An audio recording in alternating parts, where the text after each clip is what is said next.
Boa tarde a todos. Muitíssimo obrigado, né, ao Centro de Cultura Loyola pelo convite, por estar aqui nessa tarde para compartilhar um pouco do nosso conhecimento e despertar esse interesse e, sobretudo, esse olhar para a beleza, né, para a simbologia, né? Tudo é simbólico, né, na nossa vida. E na religião, o símbolo é muito forte. Infelizmente, nessa trajetória, a gente acabou perdendo ou esvaziando, né? Então, a formação, né, a nossa catequese, ela não entra, não inclui isso dentro da nossa educação religiosa, observar, olhar o que tem o sentido. Então, como foi mencionado pela Mônica, né? Por que um santo está assim, ou o mesmo santo está daquele outro jeito, por que carrega isso? Às vezes ninguém sabe, né? Então, alguém saberia me dizer o que significa a porta principal de uma igreja? O que ela representa? Então, a gente, né, a grande maioria não sabe, tem todo um simbolismo. No Evangelho de São João, né, Jesus diz, eu sou a porta. Por isso é uma portada. Eu vou repetir isso de novo depois. Fico muito feliz aqui pela presença, né, do Padre Fernandes, da Tamara, da Beatriz, meus confrades que eu conheço, né? Tem gente muito linda aqui, né? Isso é muito bom, né? E para a gente começar, né, estudar, a gente tem que ir às fontes. Fontes são importantíssimas, né? E aqui poderia trazer um elenco, né, muito maior, né? Não é uma bibliografia, que também são páginas e mais páginas, mas aquilo que eu considero assim com muita importância, né, da gente buscar tanto na arquitetura, na simbologia. Aqui, por exemplo, não entrou os dicionários de símbolos, livros de história da arte, alguns pesquisadores, que é o quê? É o que vai dar, né, a formação para que a gente possa fazer a leitura. Então tem o Tratado de Arquitetura de Vitrúvio. Olha, a data aqui um pouquinho longe, né? E tem, de repente, material mais antigo que eu também não estou citando. Bramante, Da Vinci, Alberti, alguns são tratadistas, arquitetos, pintores, né? O Tratado de Sérlio, Palladio, Carlos Borromeu, e aí a gente vai entrar muito dentro da nossa estrutura da Contra-Reforma, né? Então, nas nossas igrejas. O Paleotti era um cardeal. E agora, quando por que está aqui Estatuto e Regra Geral das Ordens Religiosas? Porque eu já tive contato com bastante colegas que são arquitetos e eles dizem que não estudam, não tem arquitetura religiosa. E muitas vezes, quando tem, né, é uma matéria, uma disciplina, não sei isso em geral, se é em todas as universidades, em todos os cursos. Mas é importantíssimo a gente entender, né, o estatuto, a regra que vai definir. Franciscano é uma ordem religiosa, jesuítas é uma ordem religiosa, beneditino é uma outra ordem religiosa. O modo de servir, todos querem, tem o mesmo objetivo, seguir nosso Senhor Jesus Cristo, mas cada qual no seu carisma, na sua espiritualidade. Se a gente entender isso, nós vamos entender também cada espaço. Se vocês forem no Mosteiro de São Bento e forem no Convento de Santo Antônio, aparentemente é a mesma arquitetura, porque se trata de uma arquitetura religiosa, mas são duas ordens religiosas. Então, quando a gente entende a regra, entende a espiritualidade e o carisma, a gente vai compreender as diferenças. A regra tem ela geral, depois tem, antigamente chamava municipal, né, que era pelos países ou pelas províncias. O cerimonial. A gente hoje, sobretudo quem está na liturgia, fala muito do cerimonial dos bispos, né? Mas a gente precisa entender também do cerimonial das ordens, né? As constituições do arcebispado da Bahia, que deu a determinação, e documentos também de Trento até o Concílio Vaticano II. Então a gente vai compreender porque muitas igrejas, né, não têm determinados tipos de retábulos, ou algumas imagens foram parar no sótão ou no porão por causa da interpretação errada do Concílio Vaticano II. Pediu que se tirasse a duplicidade de imagens, por exemplo. Então você tem lá, numa igreja, 20 invocações marianas, né, 20 invocações de Nossa Senhora. basta uma, para não confundir os fiéis. E aí foram tirando todas, né? E aí, ou várias outras de santos, o que, por exemplo, um santo Isidoro tem a ver com o Rio de Janeiro. Hoje não teria nada porque nós somos uma cidade urbana, né? Santo Isidoro é um patrono da comunidade rural. Então, assim, não tem. Então, essa imagem, de repente, poderia ter sido removida, mas não jogado fora, quebrado, etc., né? E aí, eu coloquei aqui uma capa para vocês, né? No caso, eu não estou só puxando sardinha para a minha ordem, não, né? Franciscana, mas é porque eu tenho material em mãos, né? E aí, por que a gente tem o estatuto? Porque ele vai determinar uma série da procissão de cinza, por exemplo, da ida para o refeitório, depois do almoço. Tudo isso são regras, são informações que se falam e que a gente vai conseguir fazer a leitura espacial da arquitetura religiosa. Esse aqui é o de 1708, o cerimoniário. O cerimonial a gente não consegue, infelizmente, muitas páginas estão perdidas, né? Então, por que tem uma pia de água benta no coro? Na porta da igreja que vai da sacristia para a igreja. Não na entrada da igreja, que costuma ter, mas dentro do convento, dentro de um mosteiro, tem pia de água benta. Havia todo um ritual, que o religioso, né, ainda tem ordens religiosas que ainda tem esse ritual. Chegava na igreja, molhava a mão na água benta, fazia o sinal da cruz, ia para o coro, ajoelhava, beijava o chão. E aí ia para o seu lugar no cadeiral. Esse aqui é do Estatuto do Brasil, né, também com essas informações. Ele pega do geral e passa para o particular, né? No caso, o Convento de Santo Antônio, ele seguiu esse estatuto. E aqui a capa das constituições primeiras, né? Tem em PDF, se eu não me engano, disponível na internet, mas a Edições Senado Federal também tinha essa publicação, no ano de 2000, 2004, por aí. Então a gente pode ter esse material, quem quiser ler, para compreender. E os tipos de igreja? Vamos trabalhar um pouquinho a tipologia. A gente tem igrejas que são matriz, foram feitas, né, dentro dessa concepção de matriz, igreja conventual, igreja monacal, de ordens terceiras, aquelas que estão ligadas a uma ordem primeira, no caso, os franciscanos ou os carmelitas, e aí a gente, né, vai entender por que tem no Largo da Carioca duas igrejas coladas, uma do lado da outra. Se não bastasse um monte de igreja, ainda vai ter uma do lado da outra. É a mesma coisa na 1º de março, né? A antiga Sé, do lado, duas igrejas. Por que tem duas? Por causa disso. Uma é da ordem primeira, são dos frades, e a outra é da ordem terceira. A ordem terceira são pessoas solteiras ou casadas, são leigos, não podendo viver em convento ou em mosteiro, né, vão ter uma vida própria, né, no seu mundo, no século, vivendo a espiritualidade. E geralmente eram os frades, e ainda são os frades, que dão assistência espiritual. Daí a ordem terceira está junto. E por que a ordem segunda não está ali no meio, já que segue uma sequência? Porque a ordem segunda está relacionada às monjas. E monjas é de mosteiro, e mosteiro tem que ficar separado. Uma igreja matriz é diferente de uma igreja conventual. Agora, uma igreja conventual e monacal, ela tem o mesmo sentido. Qual é o sentido? Igreja conventual e monacal, como o próprio nome diz, está em função do mosteiro ou do convento. Ela é aberta ao público. Então, a igreja do Convento de Santo Antônio, por exemplo, foi, ao longo do século XX, muito alterada em função da pastoral. Santo Antônio é um santo muito devoto, ela perdeu muitas características de uma igreja conventual para ser uma igreja, né, a serviço do povo em função da pastoral que ali se exerce, dado ao culto de Santo Antônio.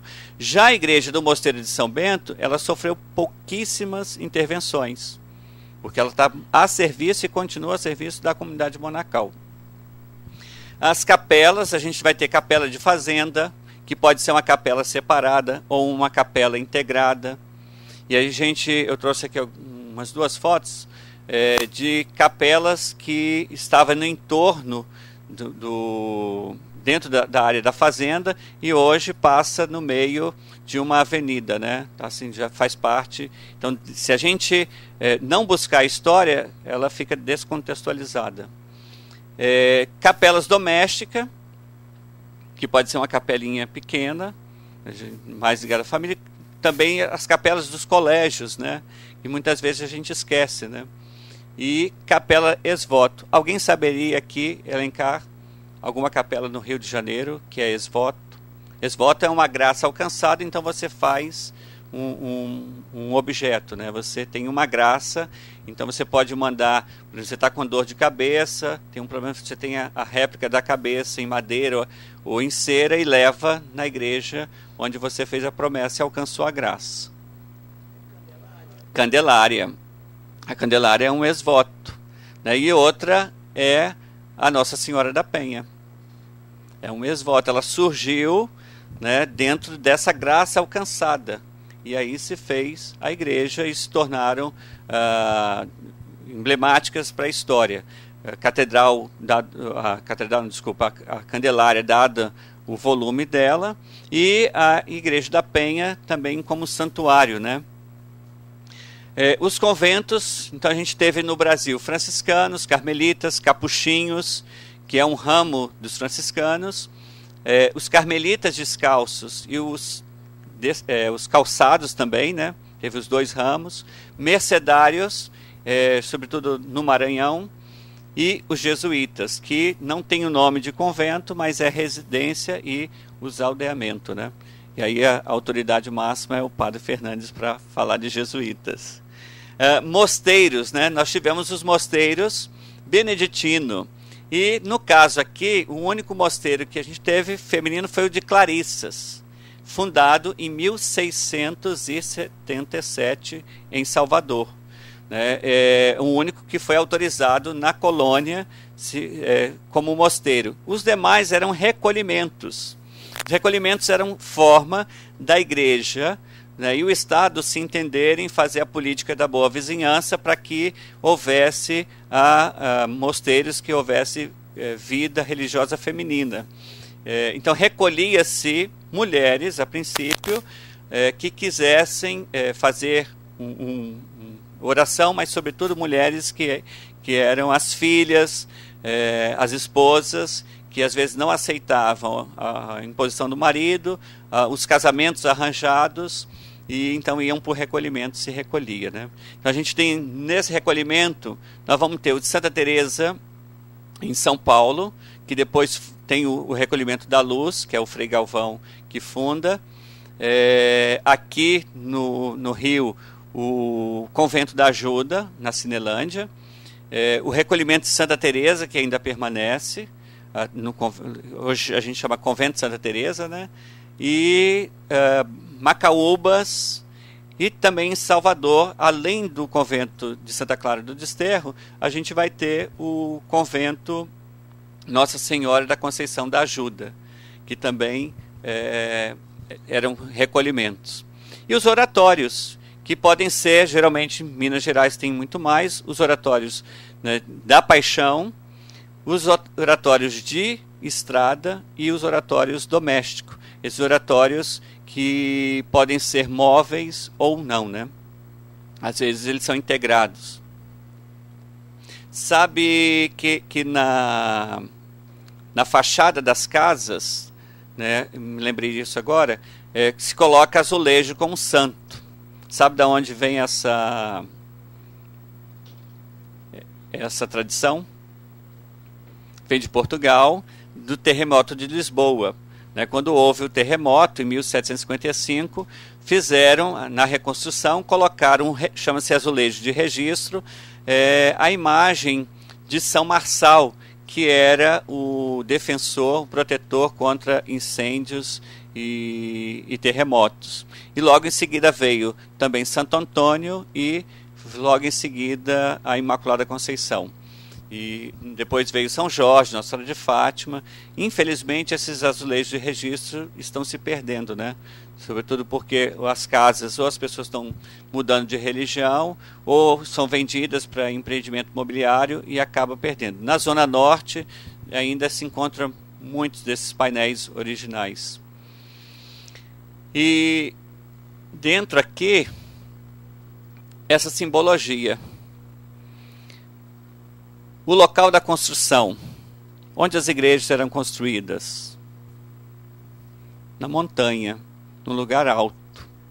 Hoje, no centro do Rio de Janeiro, a gente perdeu, por exemplo, a grande maioria delas, a ideia espacial do entorno.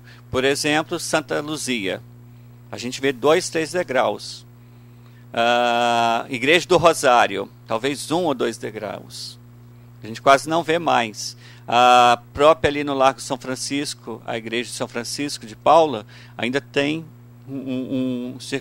alguns degraus. Na Avenida Passos. Por quê? As igrejas eram construídas na montanha, por uma questão estratégica, mas porque os deuses moram no alto. Jesus subia para rezar aonde? Na montanha. Então é uma questão antiga da simbologia, né, de que Deus está lá no alto, na montanha. Então se fazia a igreja também nessa morada. Os deuses, né, moram no alto. E quando ela estava no térreo, então tem essa questão da escadaria para que dê essa dimensão então de altura. Não pode estar no mesmo nível, não está no mesmo patamar do humano. E eu estou usando aqui a palavra logotipo, logomarca, né, numa linguagem muito atual. Cada igreja tem a sua logomarca, o seu logotipo. Vocês sabiam disso? A gente sabe identificar. A gente sabe hoje, né, as lojas estão ainda abreviando. Né? Ela tem um nome X, ela coloca 4 letras. A gente já sabe qual loja é aquela, né? Aquele banco faz assim, né? A gente já sabe qual é, né? Não vou fazer propaganda para ninguém não aqui. Então são símbolos, né? A gente já sabe o que está se falando. Cada igreja tem um símbolo. Qual é o símbolo da Santa Luzia? Os olhos. Então vai aparecer ou na fachada ou na porta. Santo Antônio. Quando alguém for lá no convento de Santo Antônio, vai encontrar o quê? O livro, o lírio, a cruz. É a marca, né, da igreja. É a propaganda, digamos assim, a logomarca. E o brasão da ordem. Cada ordem religiosa tem um brasão. Então, dos franciscanos é uma, dos jesuítas é outra, dos beneditinos é outra. Isso identifica qual ordem religiosa. Então, vocês vão indo numa igreja, estão fazendo ou lá na visita no centro, ou vai numa outra cidade, vê um monte com 3 estrelas. Nossa, de quem é essa igreja? Dos carmelitas. É o Monte Carmelo com Elias, Eliseu, Nossa Senhora. As escadas. Por que tem as escadas? O que elas significam? Os degraus. Subir é perfeição. São os degraus que a gente tem que fazer. Por que próximo da Capela Mor, nós vamos ter geralmente 3 degraus.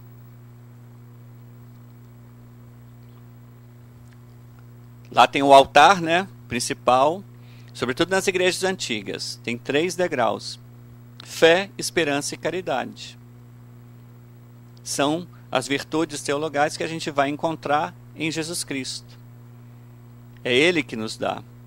Então, a escada, do modo geral, é essa ascensão, essa perfeição que a gente vai buscando. Mas tudo, e 5 escadas, as 5 chagas. 5 também é um símbolo da perfeição. As janelas, o que significam as janelas na igreja? Elas servem para iluminar e arejar, sobretudo na colônia, né? A gente pensar nas igrejas mais antigas. O ar e a iluminação é o Espírito, são os dons do Espírito Santo. E se a gente for, às vezes a gente consegue achar até 7 janelas. Pode ter mais, pode ter menos. Aí tem que compreender o espaço, né?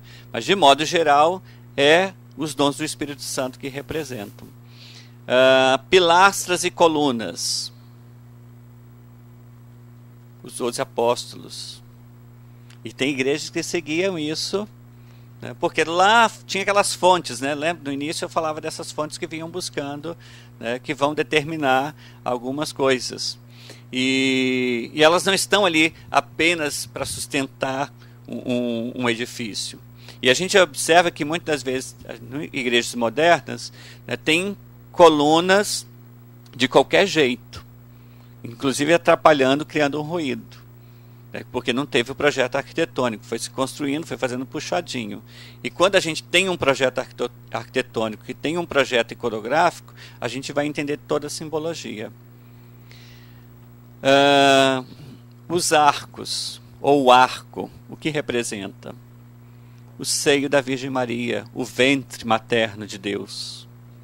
A gente abrigar debaixo de um arco, as arcadas, nos dá segurança. Ficar debaixo de um arco, se ele não tiver para ruir, tá, por favor. Nos dá essa, sobretudo o arco romano, né? O piso. O que o piso pode simbolizar? A humildade, o fundamento da fé. Da onde que o Frei Roger achou isso? Né? Da onde ele criou isso? São livros antiguíssimos de liturgia. Havia aqui no Rio de Janeiro uma editora chamada Flamboyant, que eu não sei se ela ficou até os anos 60 ou por aí. E ela publicava muita coleção de liturgia. E havia uma coleção chamada Eu Creio, ou Crê e Fé, alguma coisa assim. Ali havia os manuais muito legais. O senhor deve ter conhecido, né, Padre Fernandes? Acho que é desse período, né, dos anos 60 que ela encerrou as atividades. E a gente vai encontrar nesses livros de liturgia antigo, né, essa simbologia também. Então, o piso, né, não é porque a gente vai ver, ele é todo trabalhado. O ladrilho hidráulico, se a gente começar a fazer a leitura, a gente vai ver que tem folhas. O que essas folhas representam? Que folha identificar? Porque cada folha tem um simbolismo. Mas, de modo geral, tem cruz, tem um lírio, né, o quadrado, o círculo dentro do quadrado, a cruz, né? É o fundamento da nossa fé. Muitas vezes está ali traçado no ladrilho hidráulico e a gente não dá conta disso. Todo esse espaço, nós somos simbólicos, né? Nós precisamos disso para... isso nos ajuda, ou melhor, a estar em contato com o divino, com o sagrado, né? Ajuda a gente a fazer uma oração.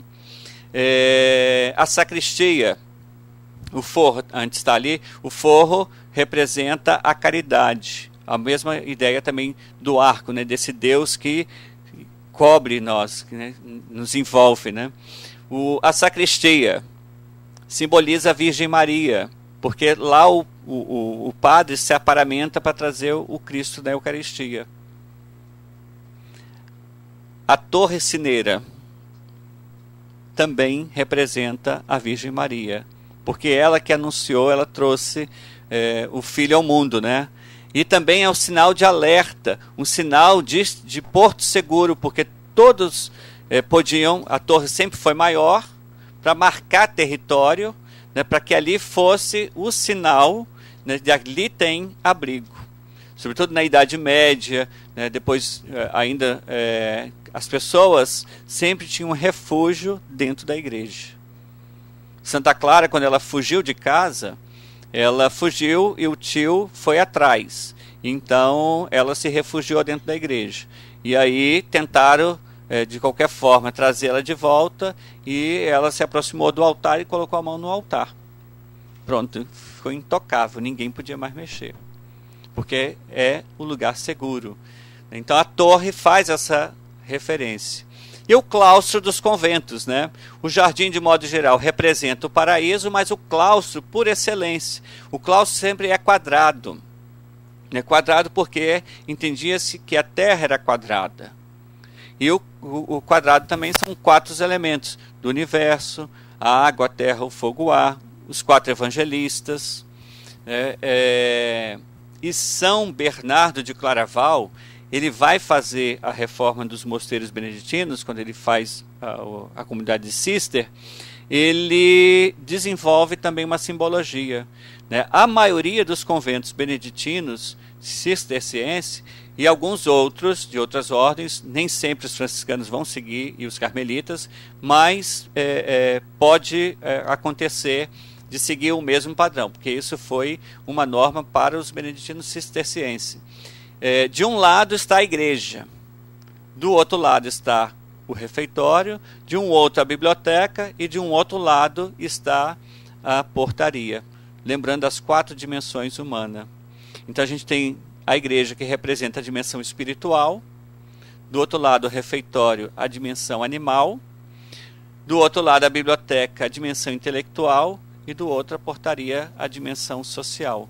Essas 4 dimensões trabalhando, né, na Terra. O claustro, então, é esse quadrado, que é o caminho da cruz, a ligação dos opostos, e o religioso, a religiosa, né, abraçou o caminho da cruz. Tome a sua cruz e siga-me. A partir, né, desse segmento, trabalhando essas 4 dimensões, nós vamos chegar à perfeição. Então não é apenas aleatório, né? Então vai acontecer por exemplo, lá no convento de São Francisco da Bahia, a biblioteca está em cima da Capela Mor.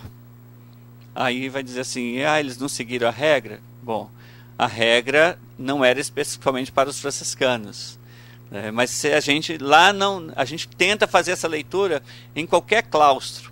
Muitas das vezes o convento de São Francisco, do São Antônio do Largo da Carioca, a gente consegue fazer essa mesma dimensão. A biblioteca ficava na parte mais alta do morro, então a gente consegue fazer essa mesma leitura. Pode ter no claustro uma fonte ou não, porque lembra os 4 rios do paraíso. Essa dimensão. E quando a gente está num claustro, a gente se sente o quê? Sente muito seguro, tem paz, harmonia. Então, eu vou exemplificar bastante aqui a minha casa, o Convento de Santo Antônio, até porque acredito que a grande parte aqui, se não conhece, tem acesso por estar no Rio de Janeiro, né? Então, a gente está ali no Largo da Carioca, está no centro da cidade, aquela agitação inteira, entra ali, é uma paz, um sossego. Tem por causa de quê? Não só por causa da arquitetura, das paredes largas, mas porque o ambiente cria esse espaço. E aí é importante entender a espiritualidade da ordem religiosa, porque se vocês entrarem no claustro beneditino, eu tenho a impressão que a maioria vai se sentir preso. Vai se sentir ali, porque a ordem beneditina é orar e trabalhar. Se forem num convento franciscano, nós somos peregrino e forasteiro. Ninguém se sente preso, sente em paz. No mosteiro também, no claustro do mosteiro, vai se sentir em paz, mas vai se sentir um pouco meio que fechado. Porque para São Francisco, o claustro é o mundo. Onde o frade estiver, ele cria essa dimensão simbólica que ele está. Então muda a lógica, né? Nós somos peregrinos, os mosteiros, os monges têm o voto da estabilidade. É importante, para que a gente possa entender a simbologia, o projeto decorativo e iconográfico. Então, assim, como eu falei lá, a regra é a espiritualidade da ordem, a hierarquia dos santos. Os santos são os mártires, depois os santos da ordem, no caso de igrejas de ordem religiosa, anjos, Cristo, Virgem Maria, Deus Pai. Tudo isso tem uma ordem, tem um programa. As igrejas, eu fui numa igreja em Campos e cheguei lá e falei, olha, esse santo está errado, isso aqui não sei como é, mas você não falou que você nunca tinha vindo aqui? Eu falei, eu não preciso ter vindo aqui, porque cada altar tem uma marca, tem o seu atributo. E aí eu redistribuí o santo, só tinha 2 ou 1 no lugar certo. Aí eles, interessante, porque cada altar tem uma dedicação. só que alguém foi tirando e depois não sabia colocar no local certo. Então isso é importante a gente compreender. Uma capela de fazenda, aqui a gente tem, essa capela fica em Nova Iguaçu, do lado vocês veem lamentavelmente um prédio moderno, né? A Casa Grande foi demolida e o que chama atenção aqui, que eu quero chamar a atenção, são os degraus, então a gente sobe, né? Você vê que a capela não está no mesmo nível, né? Ela está mais alta para fazer essa morada dos deuses, né? Deus está no alto, né? Não está no mesmo nível do profano, né? E o alpendre, né? Esse alpendrezinho também para que aquelas pessoas não iniciadas não entrar dentro do espaço sagrado, né? Essa capela é linda, é lá na região de Mauá, já tem mais de 10 anos, não sei como é que ela está. É uma capela moderninha, eu chamo capela de comunidade.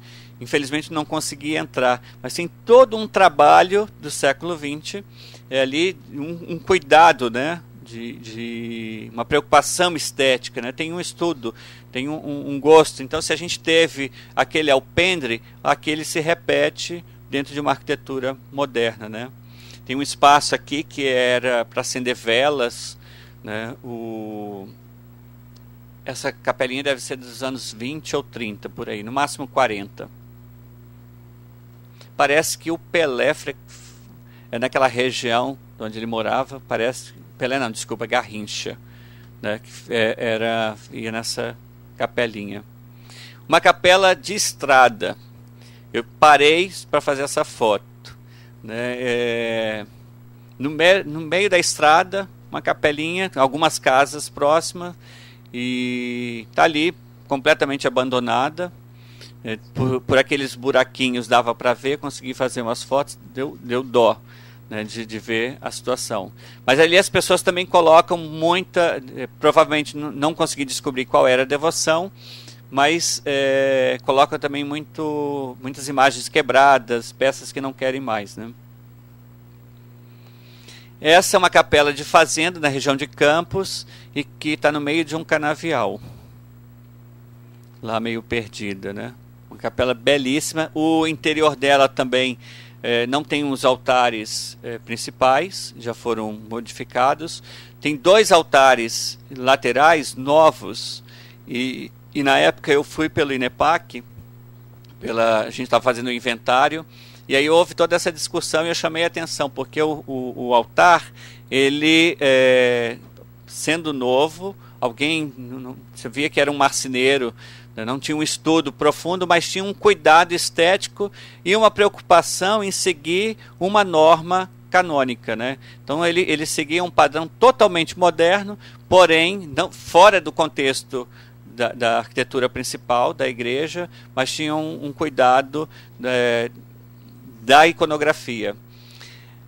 Tá vendo a portada aqui? Por quê? Ela é diferente, podia ser qualquer outra porta. Porque a portada representa, então, Cristo. Eu sou a porta. É também a porta do desconhecido, e o que te leva para a segurança também. É a separação de um mundo para o outro. E no caso mais específico, é o próprio João, no Evangelho de São João, Jesus diz, eu sou a porta. E quando a gente entra na Nartex, o que a gente tem? Pia de água benta, para a gente purificar. Se faz a purificação, para depois entrar na nave, que a nave é o navio, né, que leva ao Porto Seguro, onde estão os bancos, né? E 2 janelas no coro. O que a gente pode fazer? Número 3, 2 janelas, uma porta. A Santíssima Trindade. Deus Pai, Deus Filho, Deus Espírito Santo. Aqui é uma marca da igreja. Que é uma coroa. E aqui tem um desenho aqui, né? Ó. É o do meio. Aqui tem uns elementos. Se a gente forçar, a gente vê um rosário, ou um terço. Mas é porque não completa um terço completo, né? É uma igreja dedicada a Nossa Senhora do Rosário. Se não fosse Nossa Senhora do Rosário, possivelmente seria de uma invocação mariana, por causa da coroa. Essa aqui é na Paraíba, é a igreja de Sapé, onde atrás dessa igreja está o tamarindeiro, onde Augusto dos Anjos sentava ali e onde ele compôs, né, o seu estudo, né? De novo se repete, uma porta com 3 janelas. Essa escadaria é posterior, provavelmente está na parte mais alta. Na frente a gente tem uma várzea, onde é uma usina de açúcar, uma plantação de cana, e depois tem as partes posteriores que foram em torno da igreja se agregando. Se na igreja anterior ainda continua afastada, essa aí já se aproximou, as moradias se aproximaram ao redor. Mas é o mesmo conceito, né? 2 janelas e uma porta. Um pouquinho assim, rapidamente só dos jesuítas, né? Eles tiveram os colégios e os espaços fundamental. Então a gente tem na parte da comunidade a portaria comum, portaria dos carros, dentro da área, né, do entorno da igreja, o locutório, onde atendia as pessoas, se conversavam, as celas, que também pode ser, a gente chama hoje de quarto, né?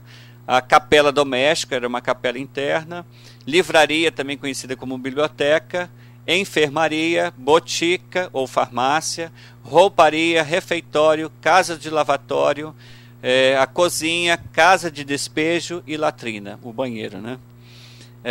A área da escola e a área da igreja, praticamente da comunidade, são essas 3 bases dentro da arquitetura. E dentro da área da escola é o pátio frontal, na fonte central, né, ao invés de claustro, as salas de aula e dos atos públicos. E a igreja com fachada, nave única, geralmente lá em Anchieta tem 3 naves, e capela mor um pouco aprofundada.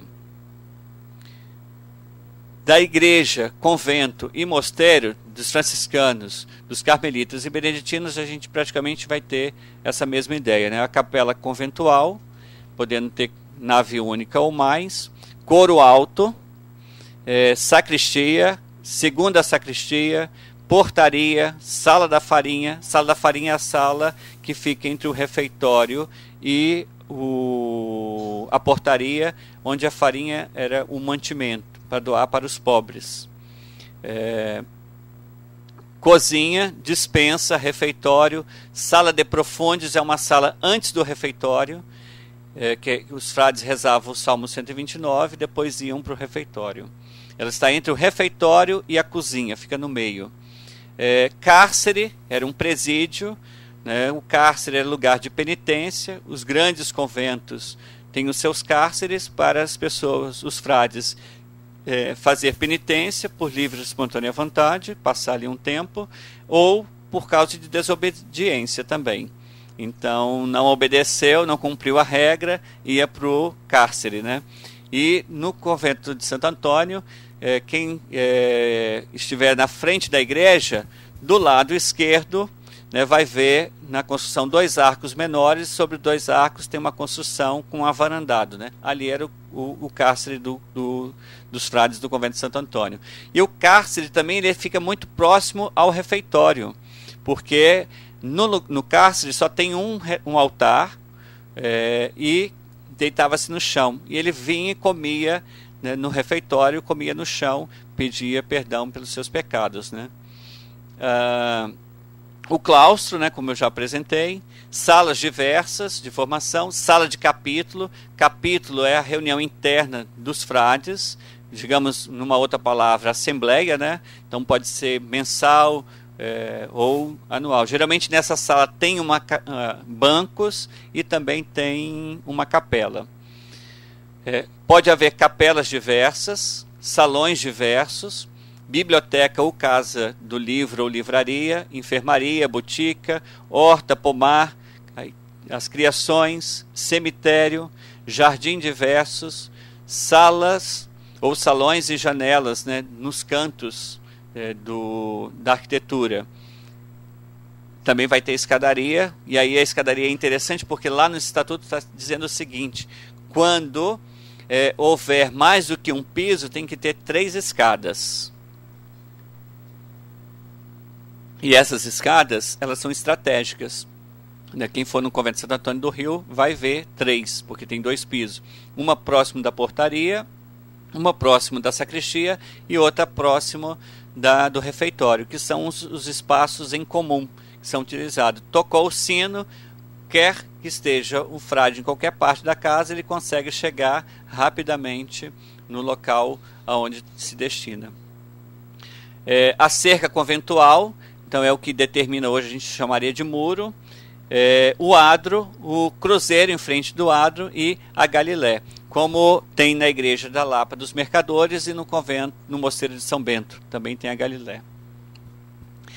Aqui eu trago o convento de Nossa Senhora da Penha, o primeiro santuário mariano do Brasil, e aqui é um eremitério originalmente. É uma construção, a fundação em 1558 e o convento foi construído em 1650. Aqui tem uma foto preta e branca, mostrando então a rocha. Para mim, esse é um exemplar maravilhoso de arquitetura única, da ordem franciscana da América Latina.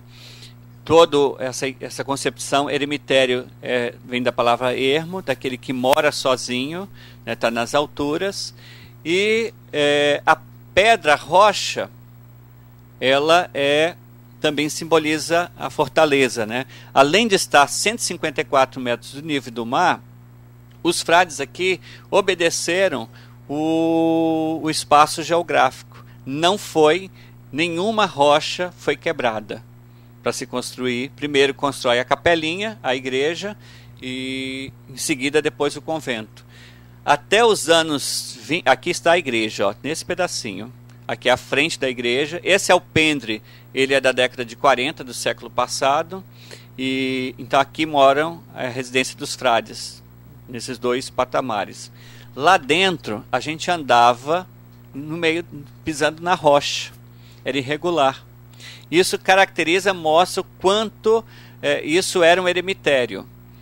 Os frades passavam recolhimento ali e as pessoas iam porque o Frei Pedro Palácio, fundador, ele traz um painel de Nossa Senhora das Alegrias. Esse painel desaparece e vai aparecer nessa rocha entre 2 palmeiras. Então tem uma questão de milagre, de graça, por isso é considerado santuário, né? Então desde daquela época de 1558 as pessoas sobem para agradecer e sobretudo atrás de milagres. Mas o mais importante aqui, e aí tem toda essa ideia, se a gente procurar a rocha montanha no Antigo Testamento, no Novo Testamento, inclusive São Francisco. Eu fiz um estudo aí para defendendo, porque eles queriam colocar um elevador, né? Acessibilidade, um elevador não tem como, né? Uma coisa é o Pão de Açúcar, o Corcovado, né? Aqui no entorno não tem como. Infelizmente a acessibilidade ali tem que ser parcial. E aí, para fundamentar, a gente trabalhou toda essa questão simbólica, além dos argumentos também de patrimônio, né? Aqui a gente tem o Mosteiro da Luz, São Paulo, o Convento de Santa Clara do Desterro, na Bahia, o extinto Convento da Ajuda, na Cinelândia, e aqui o Convento de Nossa Senhora da Conceição da Ajuda, também em Salvador. São 4 arquiteturas de casa feminina. Alguém sabe me dizer? A entrada é por aqui, na lateral, e não na fachada principal. A fachada principal é essa. Alguém sabe me dizer por quê? Porque é um convento feminino. É um mosteiro. O mosteiro tem 2 coros, o superior e o inferior. Só existe, parece, em Portugal, um caso que foi feito um convento para ser convento de Clarissa, lá no século 13 ou 14, por aí, desculpa, 16 ou 17, e aí as Clarissas não puderam ir, passaram para nós, frades. É o único caso. Vocês vão entender. Aqui está o coro superior. Isso aqui é a fachada lateral, frontal do Mosteiro da Luz em São Paulo. E a parte de baixo. Aqui deveria ser a entrada, mas a entrada foi na lateral. Por causa desse empecilho aqui, você tem a parte, o coro superior e havia o coro inferior. Infelizmente aqui foi tirada as grades, né? Então você tinha ordem. Agora tem um fundo aqui com duas portinhas adaptadas. Porque as religiosas têm hierarquia e havia as irmãs que rezavam no coro de baixo e havia as irmãs que rezavam no coro de cima. E os religiosos não tinham isso, só rezavam no coro de cima. Essa é a fachada da Ordem Terceira lá de São Francisco da Bahia. A fachada em si, ela já é toda esplêndida, né? E mostrando essa portada, né? Para destacar das demais. Isso é uma capela de fazenda. Fui o ano passado na Paraíba. Isso, eu não vou lembrar o nome da cidade. Fica 1 hora de Salvador, de João Pessoa. Imagina, ela é sextavada. Olha que beleza de arquitetura. Em 1913 ela passou por uma reforma. Então ela tem uma ampliação. Mas a porta, toda em pedra, toda em calcário. E dentro ela tem todo um cuidado. Isso aqui é uma escadaria que vai para o púlpito. É uma escadaria externa. É uma joia cheia de simbolismo. Aqui nas almofadas tem a concha. São um relevo em concha. A folha de acanto, também presente. A pinha. Eu vou falar daqui a pouquinho sobre elas. Batida Alferes. Essa igreja do século XIX. Mostrando 5 janelas. Se a gente olhar o corpo principal, então a gente pode fazer a leitura, né? A portada principal é Cristo. E agora, por que tem 5 janelas aqui? Como é que a gente vai trabalhar isso? O Pai, a Santíssima Trindade, né? Porque aqui são as 5 chagas, né?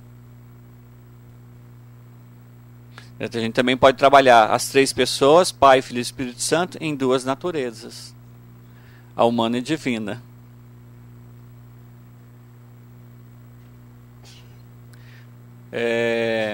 Podia ser torre fechada.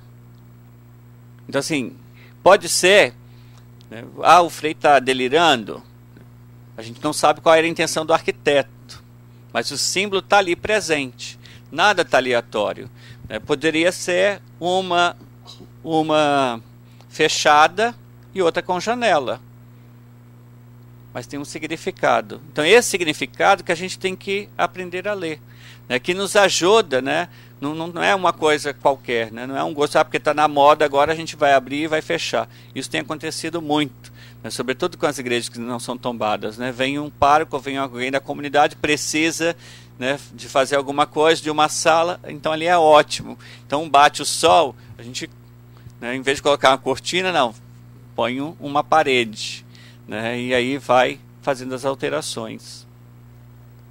E essa aqui? Essa era de um antigo engenho, é no centro também de João Pessoa. Como é que a gente vai fazer a leitura dessa fachada?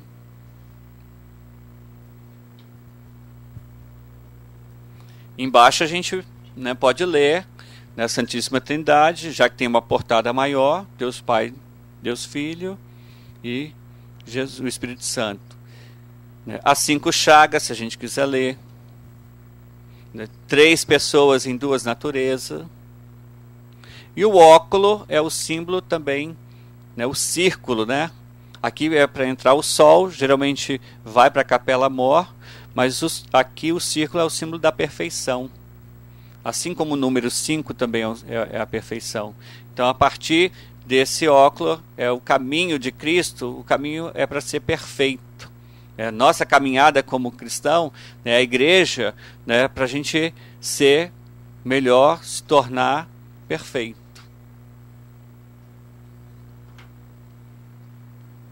e essa é lá de Cachoeira, na Bahia. Alguém me ajuda a ler essa portada aí? A portada principal com duas bem... Elas são separadas, mas elas estão quase unidas, né? Eu adoro esse conjunto. Em calcário. A porta tem ali na folha um relevo, né, da Eucaristia. 2 anjos adorando a Eucaristia. Tá vendo que em cima da verga a gente tem uma cruz? Cada uma delas tem uma cruz. Será que isso não faz uma referência ao Calvário? O Monte Calvário? Jesus entre os 2 ladrões? Se foi a intenção ou não, a gente não sabe, não tem isso. Mas a leitura a partir da simbologia nos permite fazer essa leitura. Porque repetir... Tá, a cruz pode ser repetida porque é um símbolo do cristianismo. Está aí à vontade, poderia muito bem.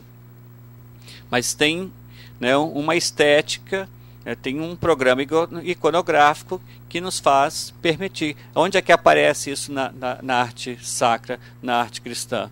3 cruzes. A cena do Calvário.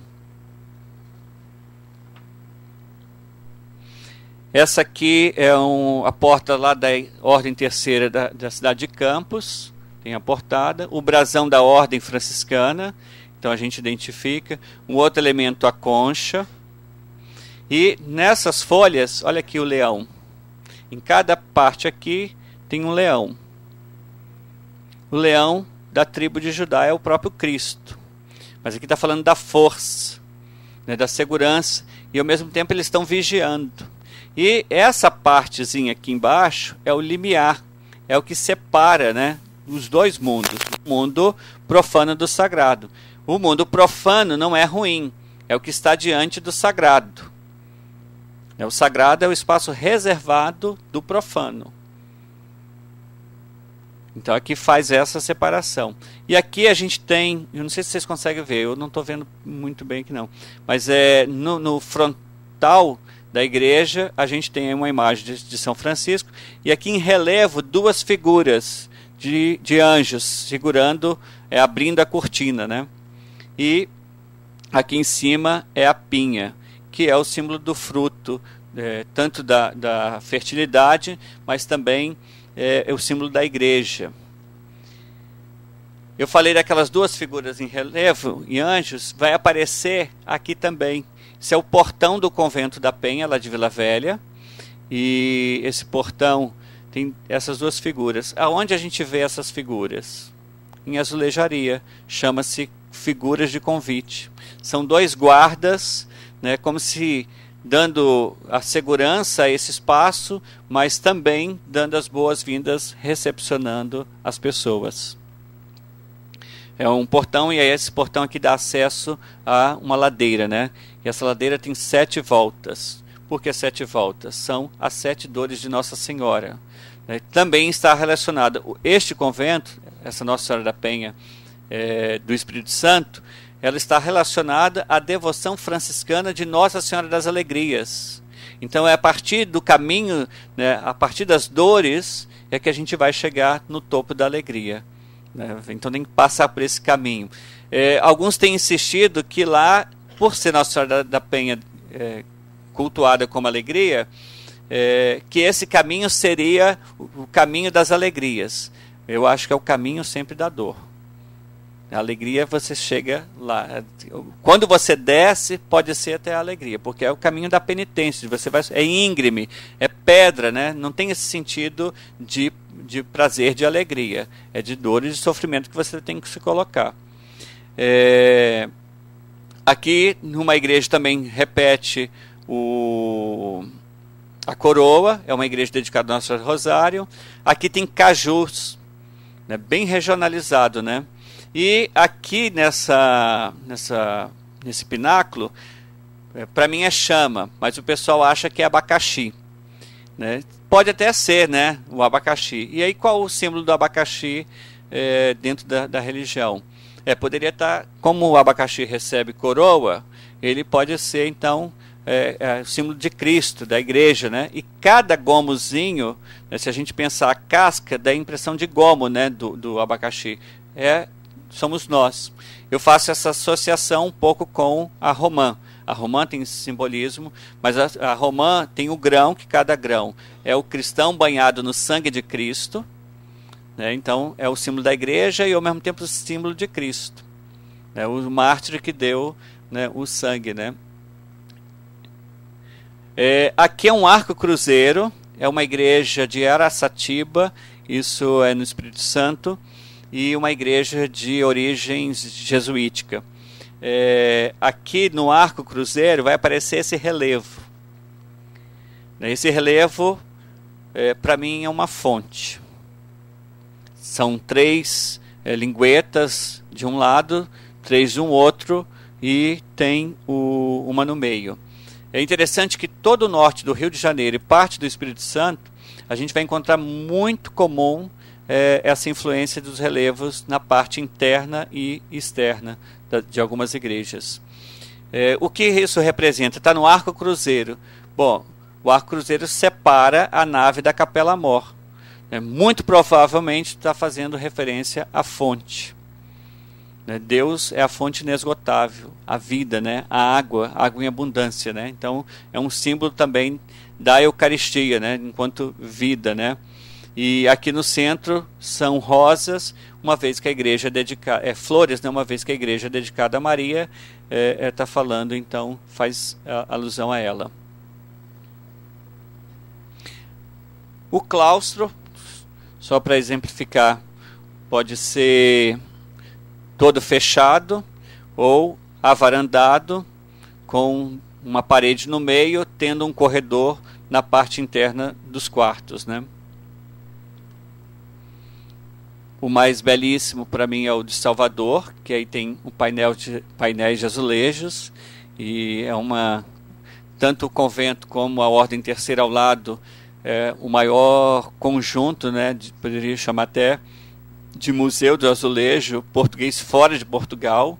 É o maior, o espaço que mantém o maior número de azulejos portugueses, né? E infelizmente o estado de conservação está muito ruim. Aqui mostra um claustro moderno que teve essa preocupação então com a fonte também, né? O da Bahia não tem fonte, como o do Rio de Janeiro também não tinha. Esse é o da Paraíba, também não tem fonte, né? Mas se tem a ideia. Então ele é quadrado, aqui é a sala do capítulo, a igreja está desse lado, aqui está o refeitório e na frente aqui estava a portaria. Lembrando essas 4 dimensões. Aqui a gente vai ter os 5 degraus, subindo para dar na Capela Mor. E no frontal melhor, aqui a gente vai ter o símbolo do martírio de Cristo.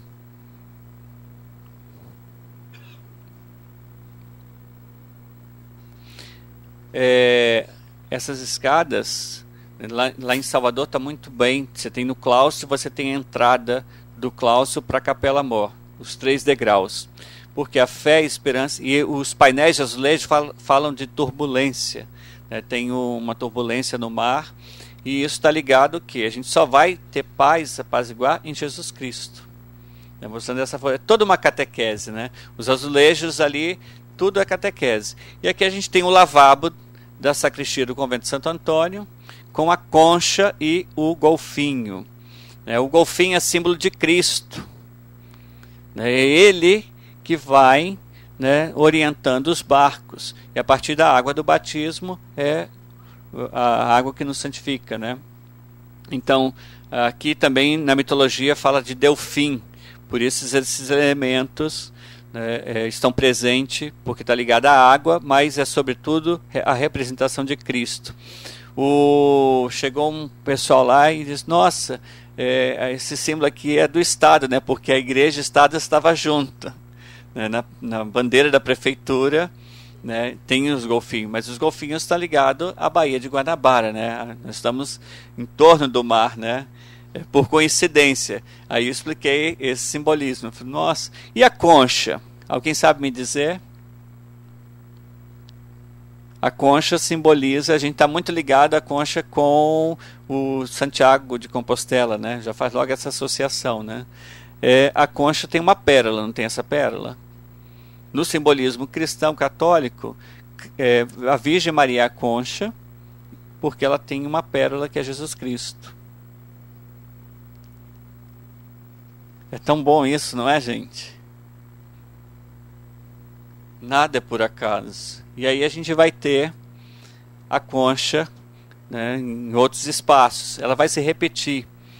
No caso franciscano, chama bastante atenção pelo seguinte: nós somos peregrinos e forasteiros. Isso, então, faz que a gente sempre se recorde, né, dessa vocação franciscana, né, de que nós abraçamos. E, ao mesmo tempo, essa devoção a Maria.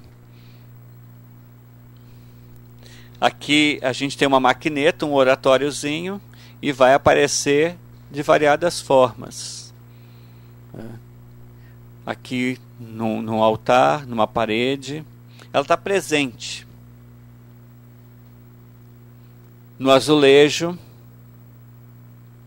E cada época tem o seu estilo, né? Ela vai acompanhar os estilos. A gente não está trabalhando com estilo, está trabalhando com a simbologia, né? E aí a gente... por quê? Está muito próximo do mar, ou porque tinha abundância, então vai se repetindo? Não, porque tem uma lógica, né? Olha ela aqui. Isso aqui é o coroamento do altar lá do Convento de Santo Antônio, né? Da igreja. Então a logomarca que eu falei no início. O livro e a cruz. Por que a cruz? Santo Antônio desejava ser mártir. Ele não foi mártir, mas ao mesmo tempo ele abraçou a cruz, que é o projeto de vida dele. O livro é tanto o evangelho como a regra, e também ele é doutor. Por isso ele carrega esse livro como símbolo. O brasão da ordem. 2 braços cruzados. Esse braço está desnudo. Aqui é o braço de Cristo. E os dois têm chagas. E aqui é o braço de Francisco. E a cruz, porque São Francisco também é o Cristo da Paixão. A partir da história de São Francisco, da experiência pessoal dele, muda também a história da arte. O Cristo começa a ser humanizado. O Barroco, então, vai explorar muito isso. Até então, Cristo era vivo, como juiz. Essa planta aqui chama-se acanto. A folha de acanto em abundância na Grécia, em Roma, e foi muito utilizado, né?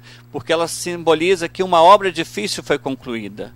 Então ela vai estar presente, assim como a concha e a folha de acanto, ela vai estar muito presente nas igrejas. E o cristianismo adota, vai usar nos túmulos, para mostrando vencer a morte, e também na igreja essa luta, né? A luta que a gente tem que do bem contra o mal. A gente tem que vencer, superar. E muitas das vezes a gente vai encontrar nos capitéis, porque você supera uma dificuldade, né? Aí, olha, estão presentes de variadas formas. Aqui, aqui, aqui. Olha essa já com outro trabalho, mais leve. O artista também ele não quer reproduzir, ele se inspira, né? Então ele reproduz, ele se inspira e faz próximo. Olha o piso. Esse embutido de calcário. A gente vai chegar lá, acha lindo, né? Mas quando eu sou todo simbólico, né? Então eu entro na igreja, eu rezo com tudo. Não consigo. Então eu rezo com. Olhando isso, eu vou rezar. Né? O que eu preciso superar na minha vida? Né? O que eu tenho que fazer? Para mim são sinais, né, de que mostra que ali desse espaço para a gente ter contato com o divino, né? No túmulo, né, numa lápide, e no móvel.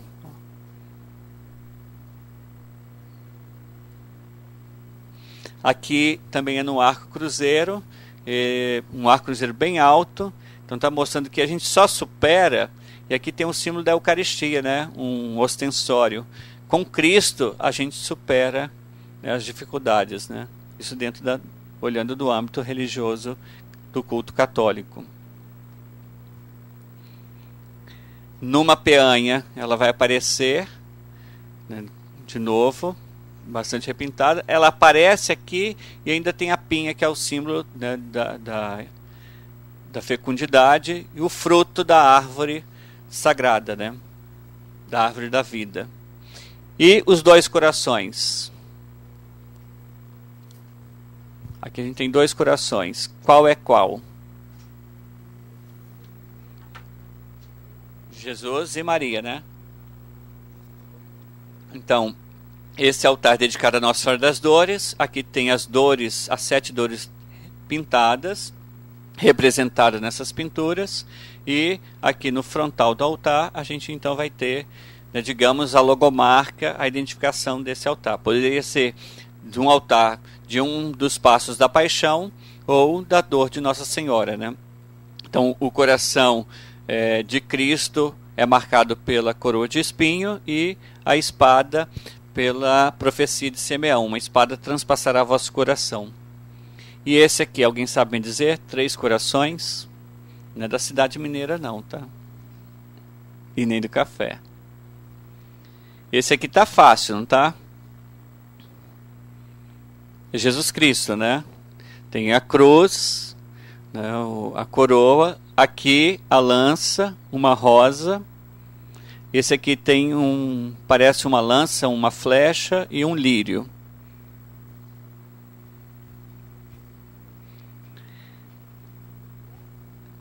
São José. Quem falou São José? Por que é São José? Do lírio? Ótimo, perfeito. Isso é uma visão da Rosa Maria Egipsíaca, que era uma africana do século XVIII, e em Minas ela estava lá como escrava, depois como prostituta. Ela vem para o Rio de Janeiro, são os franciscanos que vão dar assistência espiritual a ela, e a capela interna nossa, ela vai ser dedicada aos 3 corações, de Jesus, Maria e José. E ela vai para o recolhimento do parto. Infelizmente ela vai depois levada ao tribunal da Inquisição, e aí não se sabe o paradeiro dela. Provavelmente morreu queimada.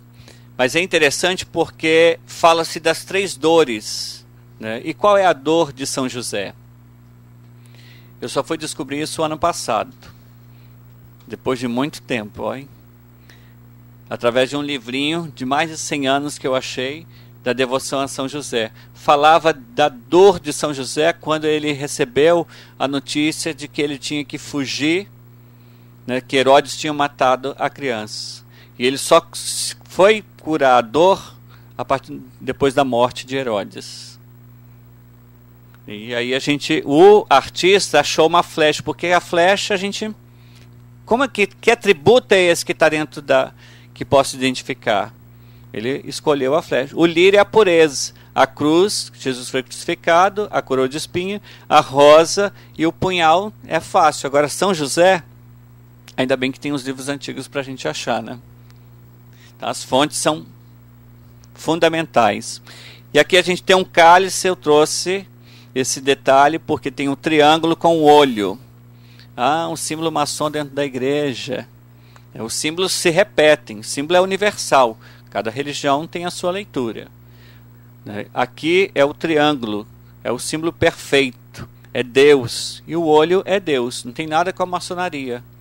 Foi sobretudo do século XVII e XVIII, o Barroco usou muito essa simbologia. O olho, Deus vê tudo, é o juiz. Então vai aparecer às vezes também uma mão dentro do triângulo, que é a mão de Deus. Não tem nada, né, com a maçonaria. E aqui o lírio. O lírio é o símbolo da pureza. A gente vê na mão da Virgem Maria, de alguns santos, né, o lírio de Santo Antônio. Né? E aqui ele está dentro de uma pia de água benta. Isso é uma pia de água benta e o lírio. Mostrando essa A água é casta, né? Ela é pura, né? Castidade é isso, é pureza, né? É ver o outro, né, com pureza. É um resplendor para colocar na cabeça de um santo. Qual imagem receberia esse resplendor? Tem 1, 2, 3, 4, 5, 6, 7 estrelas. Qual Nossa Senhora? Qual a invocação dela? Das dores. Então, não pode ser para outra cabeça, senão Nossa Senhora das Dores, Nossa Senhora da Piedade, aquelas invocações marianas que estão ligadas à paixão. Se tiver 12, pode ser para qualquer uma, mas especificamente para a Imaculada Conceição. Aqui é um porta-missal, né? um porta-missal com 2 elementos, uma escada e uma coroa. É aquilo que a gente chama de armas Christi, todos os elementos que foram usados na paixão de Jesus. E a gente vai ter o Cordeiro do livro do Apocalipse, uma peça do século XIX, e a gente tem uma peça do século XX, né, que é um trono. Aqui se repete a cruz, o trigo, o coração, que vai transformar em vinho, então pão e sangue, né? Corpo e sangue de Jesus. E o cordeiro imolado sobre os 7 livros, que é tirado do Apocalipse. E aqui está escrito IHS. O IHS é a marca registrada dos jesuítas. Né? Marca registrada dos jesuítas, mas foram os franciscanos que divulgaram. Né? São Bernardino de Sena. Né? E Santo Inácio de Loyola também teve contato, me corrija por favor, Padre Fernandes, os franciscanos, né, eram da cidade de Santo Inácio, né? Então ele teve contato desde o início, até porque foi muito pregado o nome de Jesus dentro desse monograma, né, ou trigrama, né? E aí o Inácio de Loyola, né, assume esse trigrama como Sociedade de Jesus, não é isso? A caveira, o que representa para nós? Morte, né? Perigo, né? Tem numa embalagem, tem uma caveira, não pode tocar. Né? Mas qual é o simbolismo aqui dentro da religião? Esse Cristo é maravilhoso, porque o Cristo está de olhos abertos e boca aberta. Para que ele está de boca aberta e olhos abertos, ele está vivo. Se ele está vivo, ele pode estar falando alguma frase. Então não tem o sermão das 7 palavras? Não são palavras, né? São 7 sermões, né? Mas é conhecido como 7 palavras. Então aqui ele está dirigindo uma frase, né? Mulher, eis aí o teu filho.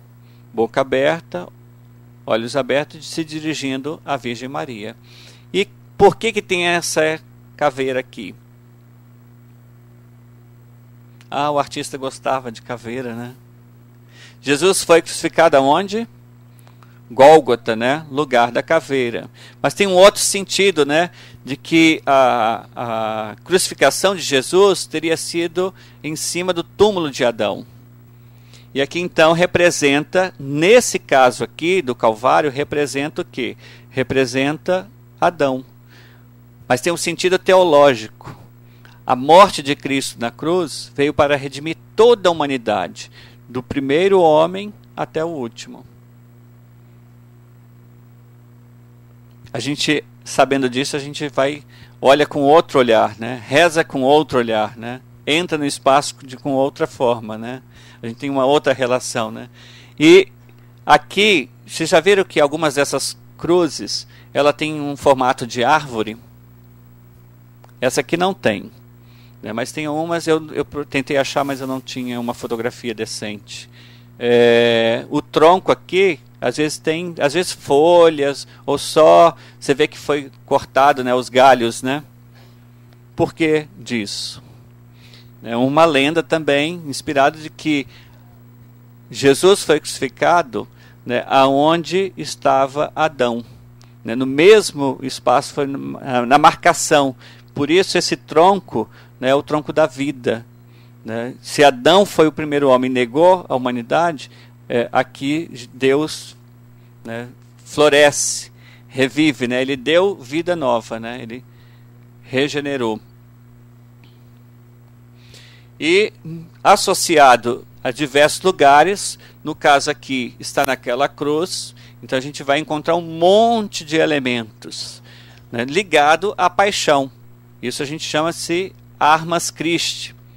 A caveira, como eu falei, aqui a coroa de espinho, os 3 cravos, a torre, onde a coluna que ele foi amarrado, a lança, aqui a vara com a esponja, com o vinagre, o torquês e o martelo. Tem o dado, tem outras peças aqui na lateral também. Tudo isso está ligado à paixão. E o sol e a lua, porque Deus é Senhor do tempo, é o Senhor do dia e da noite, de toda a eternidade. E por que tem aqui a flor do maracujá? Que foram, graças a Deus, aos jesuítas, que chegando na América, né, fizeram essa analogia com, chamado, inclusive, chama-se fruto da paixão, né? Porque aqui tem todo um simbolismo ligado à paixão. A folha parece uma lança, ela tem 3 partes. Ela tem uma hastezinha que era o chicote. Aqui a gente tem 3 elementozinhos que são os 3 cravos. Isto aqui forma 5 partezinhas, são as 5 chagas. A coroa de espinho é esse roxo. E o próprio caule ali é o chicote, né? Então é a flor da paixão. Tá ligado? Eu coloquei aqui, foi um trabalho que eu fiz, um selo, né, ligado à paixão, né?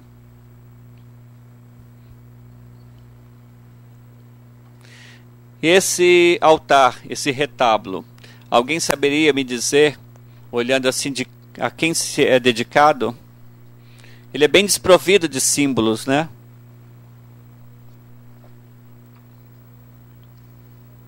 A gente tem uma imagem aqui, é uma Santana. Essa aqui é uma capela de fazenda, e essa capela me chamou muita atenção pelo seguinte: a capela está abaixo ela está no nível do chão. Inclusive, que você entra no casarão, você sobe por uma escadaria, e na parte lateral, a gente estando de frente, na esquerda, a gente tem uma porta, tem que descer pelo menos não lembro exatamente, talvez uns 10 degraus para poder chegar a essa igreja.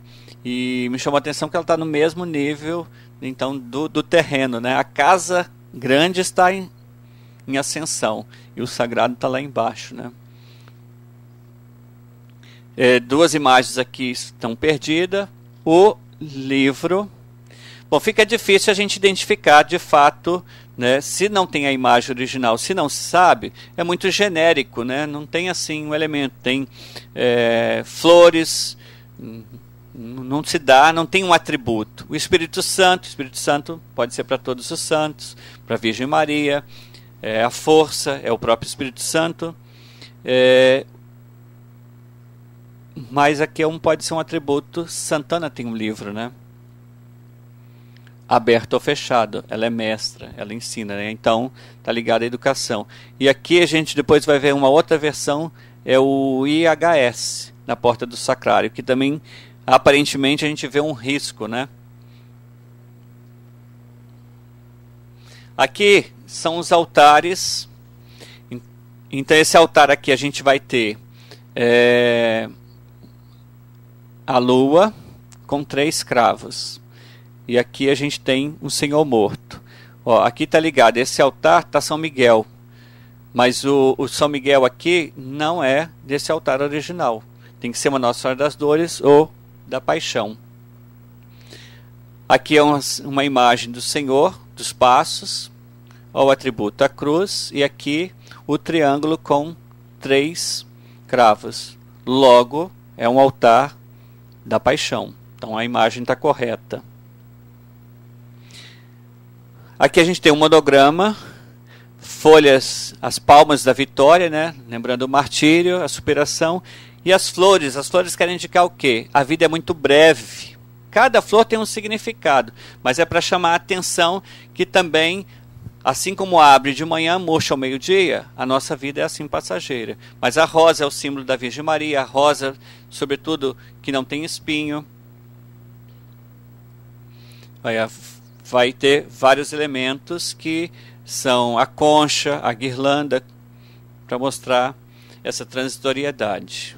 O IHS na porta do sacrário, e aqui uma outra versão, tá vendo? Bem simplificada. O H aqui, o artista tomou uma liberdade, então quase a gente não sabe, né, dizer, olha, que símbolo é esse? Tem que estar atento. Sabendo, a gente vai conseguir fazer a leitura.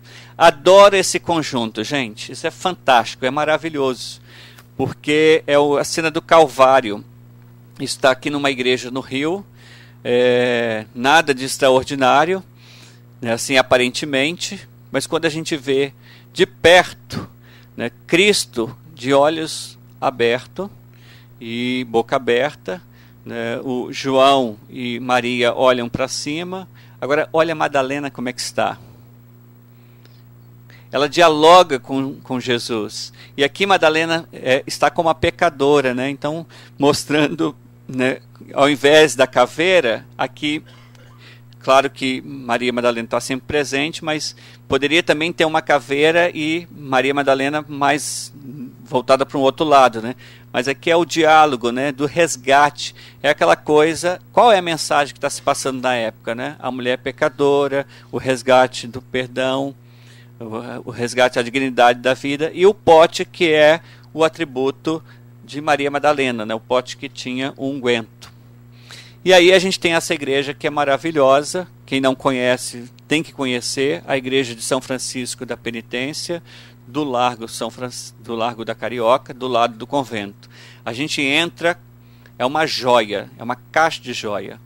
A gente pode entrar com esse olhar, nossa, quanta riqueza. Mas a partir daquilo que a gente deu, aqui a gente não entrou, não se aprofundou demais, porque a gente teria para cada atributo desse ter pelo menos mais meia hora, né, para falar de cada, da cruz, da espada, do lírio, apenas para despertar o interesse e para fazer com que a gente veja a igreja com outro olhar, e dentro desse olhar do simbolismo. E aí, quando a gente sabe desse simbolismo, isso aqui se torna um templo. E eu recomendo vocês a lerem 2 Reis, capítulo 6, a construção do Templo de Salomão. E aí também não há uma contradição. A igreja franciscana, né, e com todo esse dourado, São Francisco, né, era pobre, mas para Deus São Francisco sempre deu o melhor. Se a gente for olhar do campo político, a gente vai ver que tinha social as brigas e rivalidades entre as irmandades, né? É um outro contexto, mas dentro dessa ótica do simbolismo, né, para Deus se dar o melhor. As mesquitas têm cúpulas douradas, e a gente pode comparar também os outros templos. E aí, para finalizar, a gente vai, né, fazer essa frase para Santo Agostinho: a reflexão sobre Deus e sobre todas as coisas em Deus é inseparável da reflexão sobre o belo. Também para São Francisco de Assis, Deus é o bem, o sumo bem, a plenitude do bem.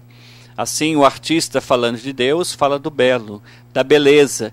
E falando do que é belo neste mundo, remete para aquele que é a fonte e a meta de toda a beleza. As obras de arte, mais propriamente da arte sacra, nasceram para exprimir uma fé e um sentimento religioso, devocional, ou até mesmo cultural, de uma época e de um povo. A arte sacra, manifestada nos templos, nas alfaias, deve ser a linguagem simbólica na qual a fé cristã é expressa. Deve ser a porta da beleza e através da qual o mistério transcende de Deus, irrompe no mundo do ser humano e o ser humano se abre a ele e se deixa arrebatar, fascinar por ele. Muito obrigado.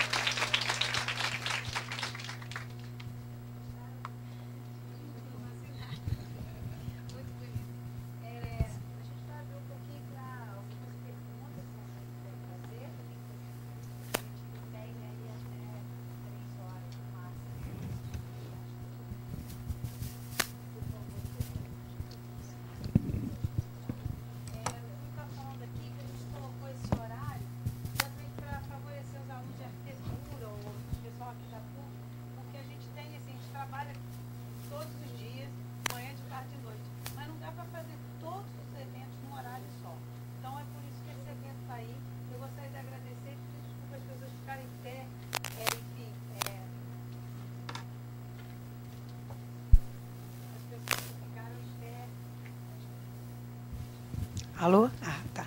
Gostaria de pedir perdão às pessoas ficarem em pé. A gente acabou tendo cadeira aqui o suficiente, mas não podia transportá-la para lá porque está gravando, então ia ficar estranho.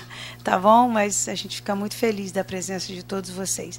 Alguém tem uma pergunta aqui? Então vamos lá. 1, 2. Vou passar para você primeiro.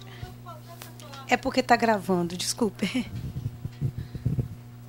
Eu gostaria de saber, uma curiosidade sobre essa última igreja de São Francisco da Penitência. Por que Jesus é alado? Ele é alado aquela imagem. Eu nunca tinha visto uma imagem de Jesus Cristo alado na cruz.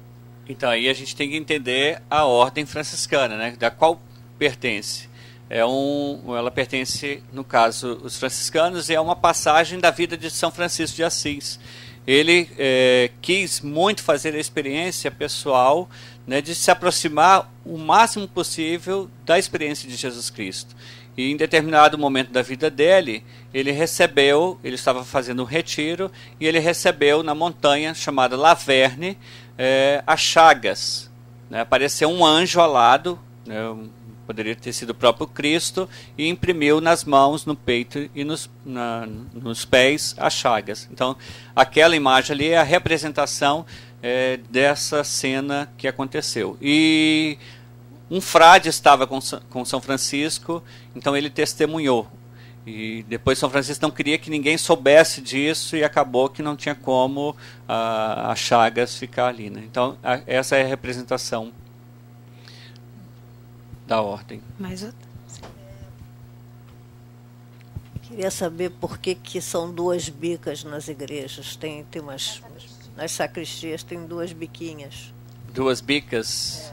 Torneira, sabe? É a torneirinha. Não tem. É para facilitar, né? Muitas vezes a circulação. Por exemplo, no Convento de Santo Antônio, no Mosteiro de São Bento, o lavabo, né? Ou pia de sacristia, ela é de vulto. Ela tem que circular, porque você tem uma comunidade grande, um número de pessoas que precisam circular. Então, se você tem ela integrada na parede, ela demora mais o processo. Né? Você vai fazendo, de repente, circulação e vai levando o pessoal. Falou das 5 degraus da escada, né? Mas tem ordem? Fé, fé, esperança e caridade. Mas pode ter mais do que 5. Pode ter. Começa no chão, a fé, esperança, às vezes, você tem que contar, porque às vezes pode ter alterações. E aí vai ter 6, mas a 6 é o piso embaixo, né? Então tem que. Cada caso dá uma olhadinha, mas geralmente é 5 ou 7 também, né?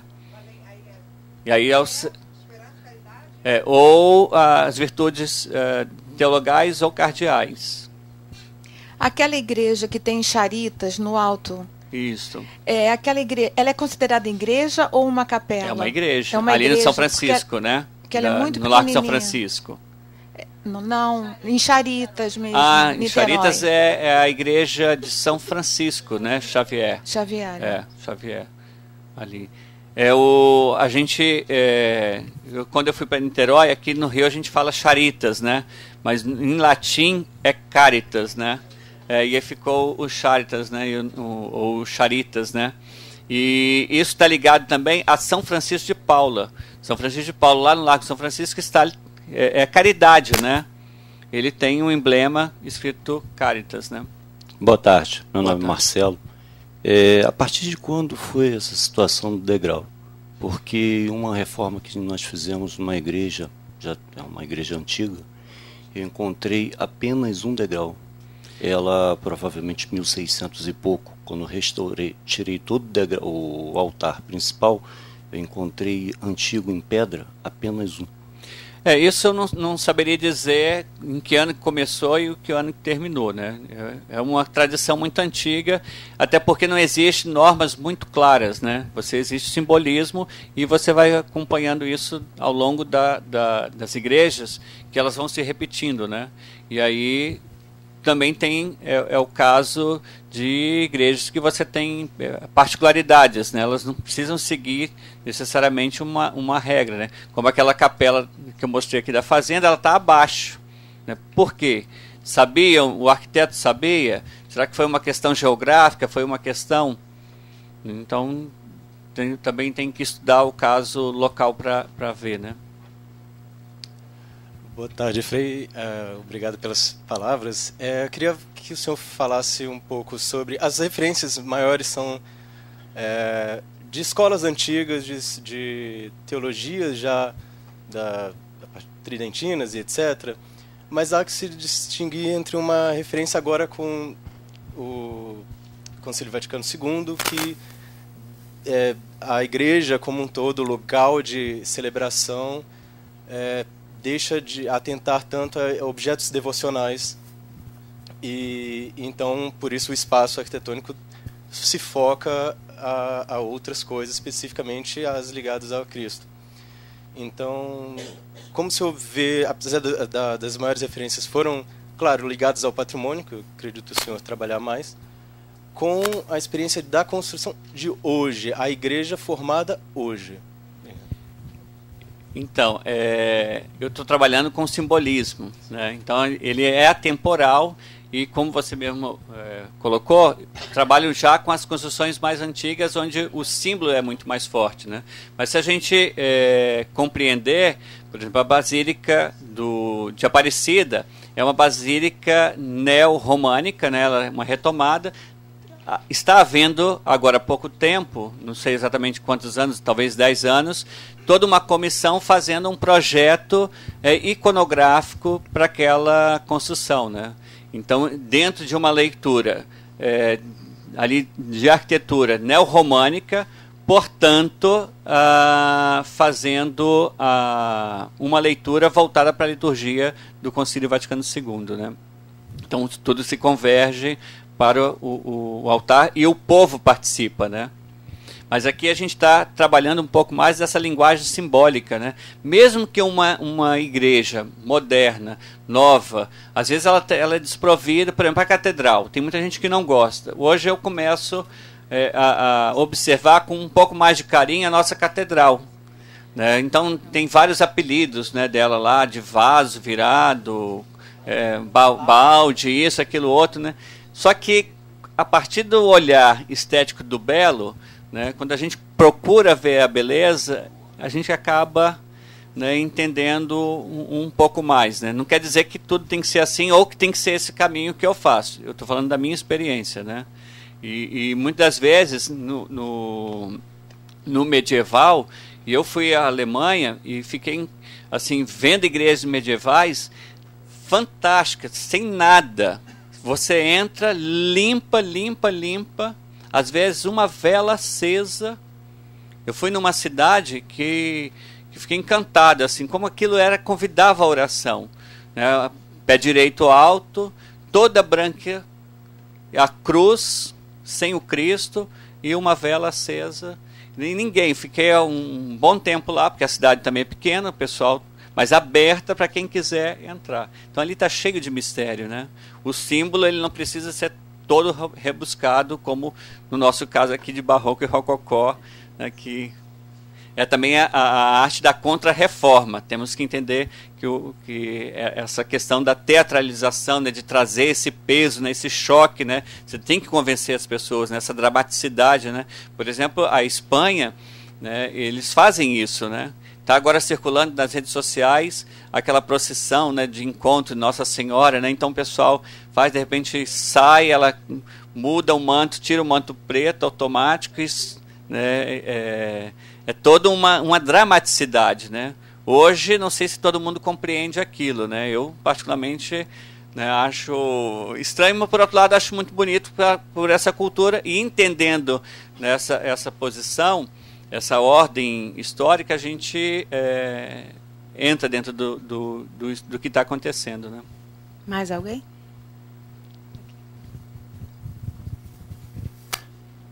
Frei Roger, eu queria te parabenizar por essa excelente palestra e queria até sugerir a possibilidade de fazer um semestre inteiro sobre esse tema. Já foi sugerido. Então, eu estou chovendo no molhado, mas eu até gostaria de chover no molhado, porque eu penso que não basta, para nós que gostamos de estudar a história da arte, história da arquitetura, não basta ficar com um olhar como tem sido nas últimas gerações, de, por exemplo, enfocar Aleijadinho. Agora mesmo há uma exposição, mais uma exposição Aleijadinho no MASP, né, que eu não tive a chance de ver ainda, mas, enfim, como já vimos muitas exposições assim, enfocando uma personalidade artística, um estilo, ou às vezes uma região do país, eu penso que é muito importante essa visão que você trouxe hoje, que é de várias regiões, que fala da ordem franciscana, mas vai além da ordem franciscana, né? Várias tipologias de igrejas.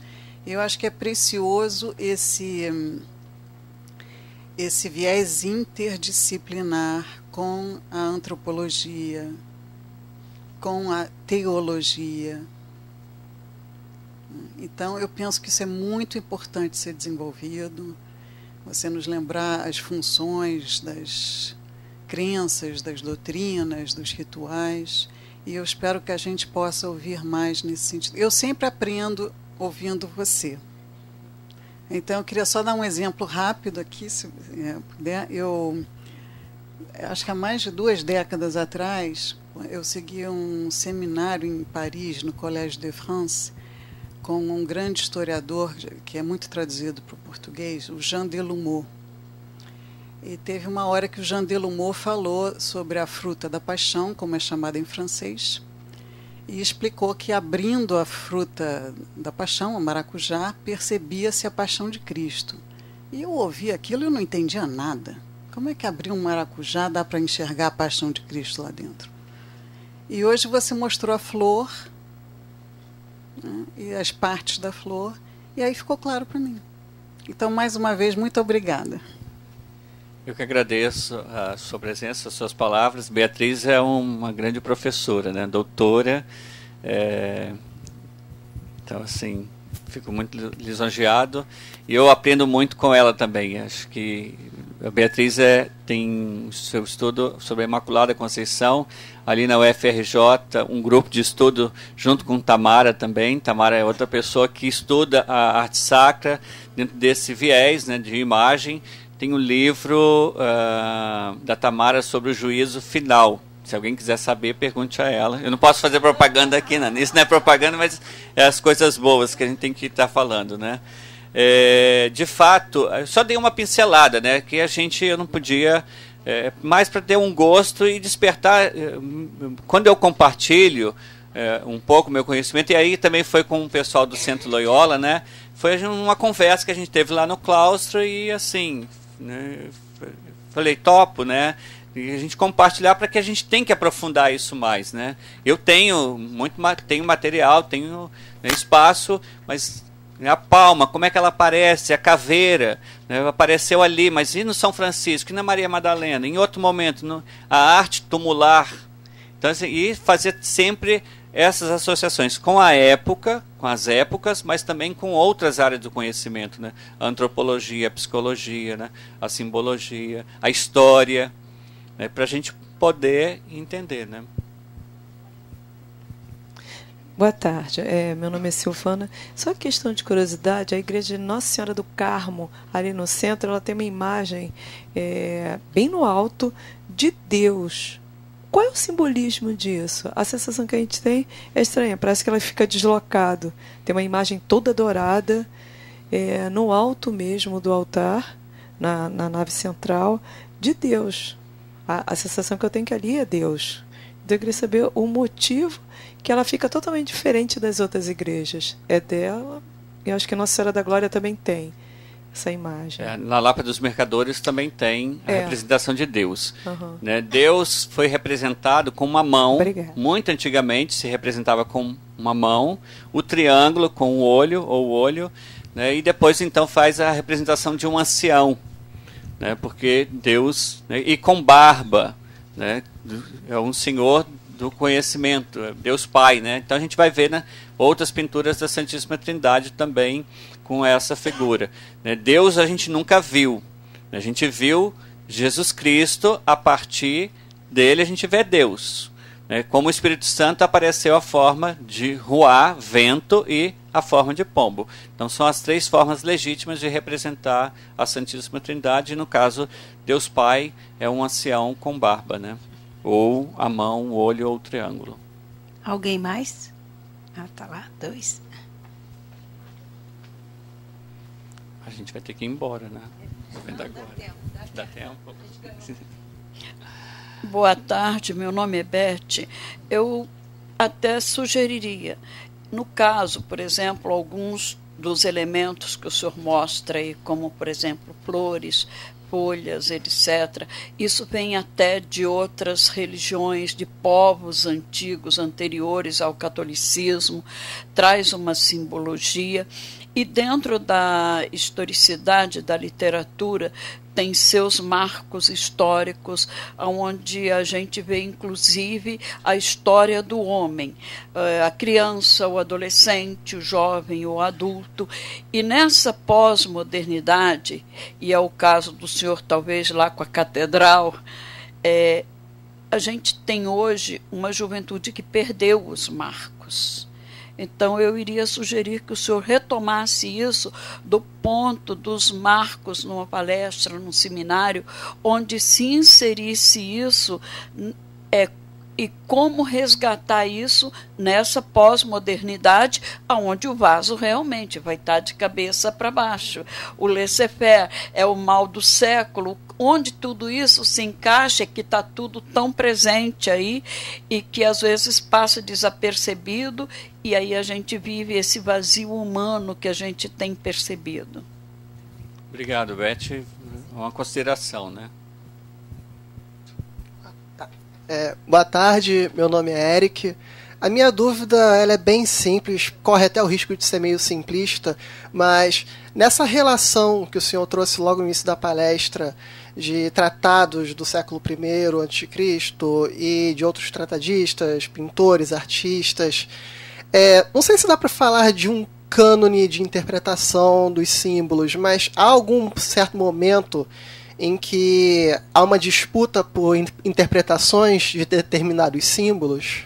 Os símbolos eles são universais, né? Eles acontecem, a gente vai ter que sempre ter bons livros de simbologia para entender. Inclusive, dentro das religiões podem aparecer com o mesmo significado ou um outro significado, né? Então ali eu tenho pelo menos uns 6 ou 8 dicionários, né? Então pego o dicionário enciclopédico das religiões, que é uma obra fantástica também, porque você começa a comparar, também ver na outra religião, e para entender o máximo possível dentro de nós. E Sagrada Escritura, né? Tem que saber teologia, filosofia, de entender isso para também, senão a gente faz qualquer leitura aleatória, né? Ou uma leitura muito pessoal. Por isso que a leitura, não sou eu que falo que o lírio é o símbolo da pureza, né? Isso está constituído, né? Então ele pode aparecer para variadas religiões e já está aí, está imbuído, né? Mais alguma? Tem mais uma.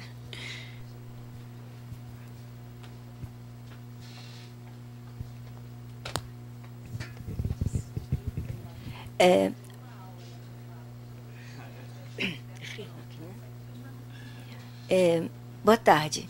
Boa tarde. Eu quero agradecer pela palestra, que foi muito bonita, e perguntar algo ao senhor, se o senhor sabe me explicar. A maioria dos oratórios de rua que eu vi são baixos, onde as pessoas fazem preces, acendem velas, coisas assim. Há um oratório ali atrás da Igreja do Carmo, na Rua do Carmo 38, alto, né? E que a gente tem até muita dificuldade de ver. Eu passei por lá umas 100 vezes e nunca vi. Infelizmente está abandonado. Está abandonado, né? E o dia que eu vi foi o dia que eu não fui ver. Eu fui do outro lado da calçada e falei, o oratório, eu tinha que encontrá-lo. A simbologia dele estar tão alto e quase inacessível, a gente não vê, qual seria? Tá, ali tem, acho que, uma coisa mais arquitetônica e também um fragmento do século XVIII, XVII e XVIII, né? Então a gente teria que entender também qual o contexto do Rio Antigo das ruas para ver qual é a intenção. E se eu não me engano, ele embaixo, ele está por cima de um arco, né, que é uma passagem, né? Então, e na Europa a gente vai ver isso muito comum nas casas, nas quinas, né? É o espaço que você tem, que você encontra para fazer um oratório ou um nicho, colocar um santo, né? Não tem. No Santo Antônio também a gente tem, lá no convento, o Santo Antônio do Relento, né? Quem passa no largo ou quem vai, tem uma imagem do Santo Antônio na portaria do convento. Aquela imagem foi colocada lá, naquele lugar, em 1750, mas desde 1710 ela fica na frente, porque foi ela que defendeu a cidade do Rio de Janeiro. Então é relento porque ele está no relento, né? Era o Santo Antônio da igreja. O governador e a população, né, se lembrou de invocar Santo Antônio, vão lá, invocam Santo Antônio, pede os frades para que tragam ele, né, e ele então aparece como um lutador, como um militar na defesa da cidade. No ano seguinte, esqueceram de recorrer a Santo Antônio, mas os franceses também vieram com um número muito maior, né, já conheciam o território, né, saquearam inclusive o convento, né? Não vamos culpar Deus, né? Dizer que Deus não nos atendeu, né? Na verdade esqueceram, né? Então, e lá até hoje tem uma luz, desde 1910, uma luz elétrica, né? 24 horas fazendo como uma devoção, né? Mais alguma pergunta? Só queria lembrar que ela estava perguntando da igreja de Santa Rita. A gente está aqui com o professor João Carlos Nara Júnior, que a gente está planejando aí uma visita guiada lá na igreja de Santa Rita. A gente convidou o professor e a gente vai estar vendo aí data com ele ainda, que a gente ainda não sabe, mas é só ficar aí no nosso site e, enfim, vocês vão receber correspondência da gente, então vai todo mundo ser convidado, tá bom? Né? Queria registrar a presença dele aqui. Obrigado, professor. E mais alguma pergunta, gente? Deixa eu perguntar logo. Não? Então deixa ali falar. Jesus, Desculpa. quando falava aos discípulos, ardia os corações, né?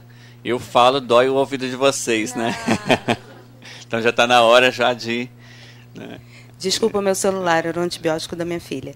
Queria perguntar uma coisa que a gente não perguntou no início, porque as pessoas ainda estavam chegando. Quem é que é aluno da PUC? Aluno daqui, da universidade. Tinha uns alunos de história que já saíram. Pessoal do CTAV, eu sei. Queria só saber, quem é de arquitetura, da área de arquitetura? É só para a gente sentir um pouco qual é o público que a gente está tendo no evento. Da área de história, de artes... Bacana. Tem gente de outras universidades aqui que veio. Turismo. Uma galera grande de turismo, psicologia. Tá. Literatura. Tá ótimo. Era só para teologia. Teologia. Pode. Lá, fono. Que ótimo. Era só para a gente poder sentir um pouco. Dentro desse turismo, né, e do turismo religioso, essa parte simbólica é um campo muito bom e que deve ser explorado, gente. Explorado no sentido não de capitalismo, né, mas explorar, assim, mostrar isso, né, para as pessoas. Eu fico incomodado quando vem jornalista para falar, pede a gente para falar sobre alguma igreja e já sabe, né, eu tenho outro assunto não para falar, né, tipo, você vai lá na igreja do Carmo, se acentua muito a pia batismal aqui da Princesa Isabel. Tem algo muito magnífico, né? Na Candelária tem isso. E aí fica, sabe, tem algo muito maior, né, para que se possa explorar e ainda não foi explorado, né? Todas as igrejas, né? Então, assim, tudo na igreja tem um simbolismo. Nada. E se a gente começar a pensar no simbolismo do material, porque é o cal, porque é a cal, porque é a pedra, e que tipo de pedra, aí a gente vai, sabe, se estender. Se for olhar cada folha, como a Beth sugeriu, né? Cada folha, né? Folha de café, folha de rosa, folha disso, folha daquilo, qual a flor? A gente vai entrar, né? Isso, se é para ajudar a gente a ter mais contato, né, com o divino, que é essa beleza, grande beleza, tá ótimo, né? Então isso nos ajuda, né? E perceber que nada é por acaso, né? E quando a gente realmente não sabe, a gente entra na catedral, antiga, né, ou na Catedral Nova, né, e fica, né, fica desorientado, né? Quantas pessoas que às vezes entram lá na Ordem Terceira, essa que eu mostrei a foto, e fica ali deslumbrado, mas fica deslumbrado com a quantidade de ouro. Isso é tão pobre, gente. Sair dali, né? Aquilo lá tem muita mais coisa para sair do que só dizer assim, quanto ouro, né, que tem ali. Então a nossa intenção é essa, né, de despertar e olhar, né. Queria convidar vocês, vou te passar então. Queria convidar vocês para curtirem a nossa página no Facebook, né? Alguns de vocês viram o anúncio através do Facebook. A gente tem visto que as pessoas cada vez menos abrem e-mail. Vocês vão ser cadastrados no nosso mailing para receber nossos e-mails, mas pode ser que vocês acabem não recebendo, que vá para lixo eletrônico, então é bom. Vai de celoiola@puc-rio.br. É nosso. O próximo encontro com o Frei Roger está marcado dia 4 de agosto. E a gente está tentando marcar as visitas lá para o convento. 5 de maio com a professora Ana Maria, mas já lotou, que você deu 15 vagas para a gente só. Você não pode passar disso. Não pode, porque realmente é muito delicado, é complicado para ter tanta gente. Então, os grupos têm que ser pequenos até para poder... Então, a gente tem que marcar outros. Lotou, a gente nem divulgou. Quando eu botei no site, lotou, no primeiro dia. Tá. Essa visita no convento a gente faz, né? Então, muita gente pergunta, por que não tem visita? Né? Tem uma vez ou outra, depende da disponibilidade nossa, mas eu não quero fazer dali de dentro, né? Nós não queremos ali um centro, né, de qualquer de cultura, né? Tem que ter alguma coisa a mais, né? Então, quando a gente vai ali, tem que ter 15, no máximo 20 pessoas para fazer essa experiência. O claustro, a gente tem que ficar em silêncio, percorrer para, né, não é para converter ninguém, né? E dependendo das pessoas, por exemplo, tem outras religiões que vão, qual é o claustro dentro do judaísmo, dentro do candomblé, dentro da outra religião? Tudo isso a gente também acaba fazendo essa abordagem, né? Como aparece isso, mas a gente quer fazer, sobretudo, essa experiência, né, que é uma experiência que a gente chama de cultural, mas também evangelizadora, né? Que não é conversão de ninguém, que não é uma mudança, né? E que é como entrar na Ordem Terceira e não ficar só no ouro, né? É ficar mais do que o ouro, né? Sair dali um pouquinho melhor, né? Deixar uma última pergunta aqui antes de a gente encerrar. No Mosteiro de São Bento, naquelas portas de entrada, depois da porta principal, tem em cima da porta tem os anjos com aquelas trompetes enormes. Aquilo seria para quê? Para louvar? Então, os anjos, né, a gente tá na Sagrada Escritura, pode louvar, adorar, anunciar, né, fazer. E ali, no caso, está ligado ao coro, né, à caixa de órgão. Então, são anjos musicais, né, tocando os louvores a Deus, né. É um convite também para que a gente entre e louve, né, mais do que pedir, né, a gente primeiro agradecer, louvar e depois vem uma ordem, né, digamos assim. Bom, vamos ter próximos, né? Tá. Muito obrigada, gente. Em nome do Centro Loyola. Obrigado ao pessoal da filmagem, ao